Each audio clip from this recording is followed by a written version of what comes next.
Everybody sing that shit.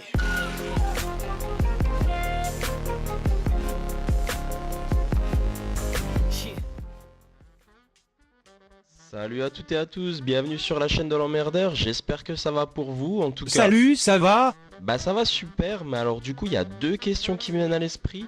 La première c'est qui êtes-vous? Et la deuxième c'est qu'est-ce que vous foutez chez moi? Il y avait de la lumière, je suis rentré et j'ai décidé que t'allais être mon nouveau copain. T'as une belle tête de Ouais, vainqueur. mais on veut pas savoir. Bon bref, alors je viens de lancer cette nouvelle chaîne qui contiendra des vidéos de 5 minutes et quelques, donc comme son nom l'indique. Et en plus, il vous prend pour des cons. Donc je disais que ces vidéos elles allaient durer à peu près 5 minutes, elles contiendront sûrement des spoilers, je vais essayer d'en poster une par semaine voire deux, et elles vont se découper en plusieurs saisons. Donc dans la première j'ai envie de faire mon emmerdeur et de voir si les œuvres inspirées de faits réels le sont vraiment ou non. Tu vas nous saouler qu'avec des films? Non, ça serait trop facile. On va parler de films, il y aura sûrement des let's play de jeux vidéo, oui, il y en a aussi. Ou encore des séries. Alors on dit plus rien, ça t'embouche un coin. C'est moi qui vais te boucher quelque chose si tu continues. Pardon, donc du coup à la fin je vous conseillerai deux petits films pas forcément très connus qui m'auront plu. Alors je suis plutôt axé films d'horreur et fantastique, mais rassurez-vous il y en aura pour tous les goûts. Ah oui, et petite précision, donc je suis pas là pour faire des critiques de films, d'autres personnes sur YouTube le font très bien et je leur laisse le soin de s'en occuper. Moi j'ai juste envie de voir si si on nous prend pour des cons tout simplement. Il dit ça parce qu'il veut pas trop en faire le feignant.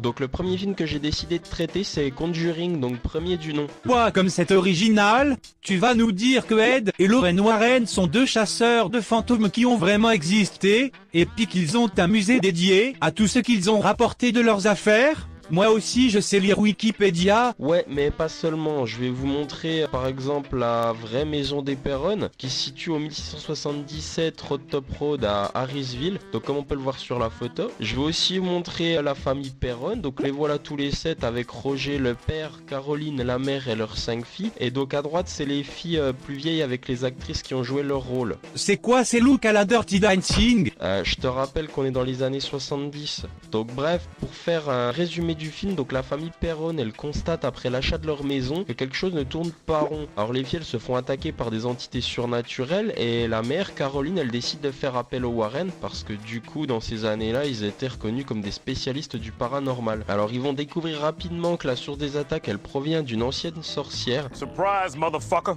Qui aurait pratiqué des rituels sataniques et qui par la suite va posséder Caroline en lui ordonnant de tuer son plus jeune enfant. Donc voilà, le pitch il est posé. Comme les sœurs Halliwell dans Charmed, elles sont canons, j'avais envie de les... Oui d'accord, on a compris, on veut pas savoir. Donc et là on se dit mais oui c'est ça, encore une histoire de fantôme pour vendre des places de ciné. Puis après il y a Casper qui va apparaître et Joséphine qui va claquer des doigts. Et pourtant tout ce qui est montré dans le film, et c'est vrai, pour peu qu'on veuille bien croire aux histoires de fantômes. Ouais, alors on va lui pardonner les quelques ellipses qu'il a faites. Donc par exemple dans la vraie histoire, les Perron ils ont dit qu'il y avait aussi des apparitions non agressives de fantômes d'enfants qui jouaient aux petites voitures. Ou encore il y en a certains qui venaient embrasser les filles sur le front avant de dormir. Alors je sais pas vous, mais alors moi le jour où il y a un fantôme qui va me faire un bisou sur le front avant de dormir, je me dis pas que demain on va boire un bananier ensemble hein. Il y a deux choses que je pourrais reprocher au film. Donc la première c'est de ne pas trop avoir étoffé l'histoire de la sorcière qui possède Caroline et pourquoi elle veut la faire tuer son enfant. Mais je vais vous le dire parce qu'en fait je suis un petit peu là pour ça. Oui, et après tu iras me faire à manger, j'ai la dalle. Ouais, tu commences à devenir un petit peu chiant hein. C'est toi que je vais finir par appeler l'emmerdeur. Ah d'accord, il me tutoie maintenant, je crois qu'il a envie de me...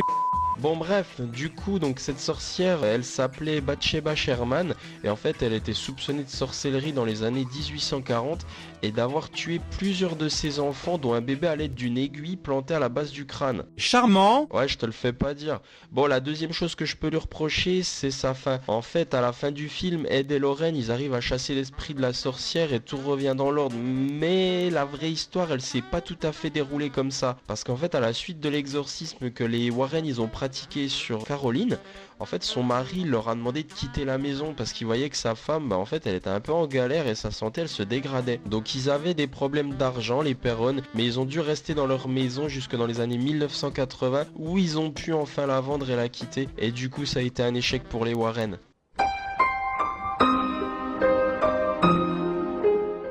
Bon après je comprends aussi, il fallait donner une fin au film et s'il voulait tout raconter je pense qu'il aurait duré 3 heures. À part ça je le recommande quand même à ceux qui l'auraient pas vu car même en sachant tout ce que je vous ai raconté, le plaisir de visionnage il est pas gâché. Alors ça t'a plu? Putain je me rends compte que je parle à un inconnu qui est rentré chez moi par effraction. Je crois que je me suis chié dessus, et je suis pas un inconnu, on est des copains je t'ai dit. Du coup voilà les amis, c'est la fin de la vidéo, Eh j'espère oh, qu'elle vous a... t'as même pas parlé de tes films abrutis?